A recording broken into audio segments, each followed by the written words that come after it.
1958ஆம் ஆண்டு டிசம்பர் முதல் வாரத்தில் சென்னைக்கு வந்த கவிஞர் வாலி திருவல்லிக்கேணியில் தன் நண்பர் ஒருவரின் அறையில் தங்கினார்.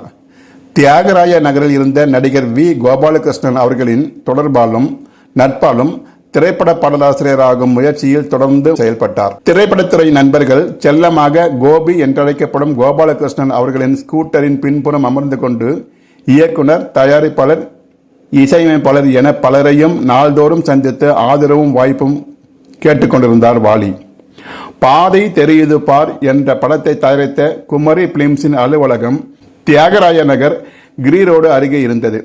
அந்த கம்பெனியின் மாடியில் அமைந்த ஒரு கீற்று கொட்டகையில் இசையமைப்பாளர் திரு MP சீனிவாசன், பொது உடைமை கட்சி கவிஞரான திரு KCS அருணாசலம் அவர்கள் எழுதிய சின்ன சின்ன மூக்குத்தியாம் என்னும் பாடலுக்கான ஒத்திகையை பார்த்து கொண்டிருந்தார்.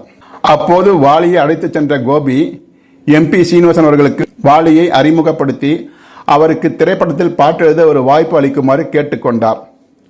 கோபாலகிருஷ்ணனும் MP சீனிவாசனும் நெருங்கி பழகும் நல்ல நண்பர்கள். கோபி, KCS அருணாசலம், ஜெயகாந்தன், பட்டுக்கோட்டை கல்யாண சுந்தரம் ஆகியோர் இந்த படத்துக்கு பாட்டு எழுதுகிறார்கள்.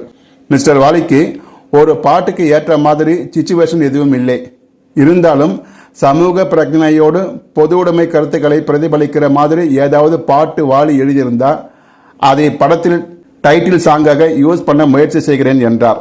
வாலி சிறிது நேரம் யோசித்து விட்டு தனது நோட்டு புத்தகத்தில் எழுதி வைத்திருந்த பாடல்களுள் ஒன்றான கொடுத்ததெல்லாம் கொடுத்தான், அவன் யாருக்காக கொடுத்தான், ஒருவருக்கா கொடுத்தான், இல்லை ஊருக்காக கொடுத்தான், ஒருவருக்கா கொடுத்தான், இல்லை ஊருக்காக கொடுத்தான், கொடுத்ததெல்லாம் கொடுத்தான், அவன் யாருக்காக கொடுத்தான் என்னும் பாடலை பாடி காட்டினார் வாலி.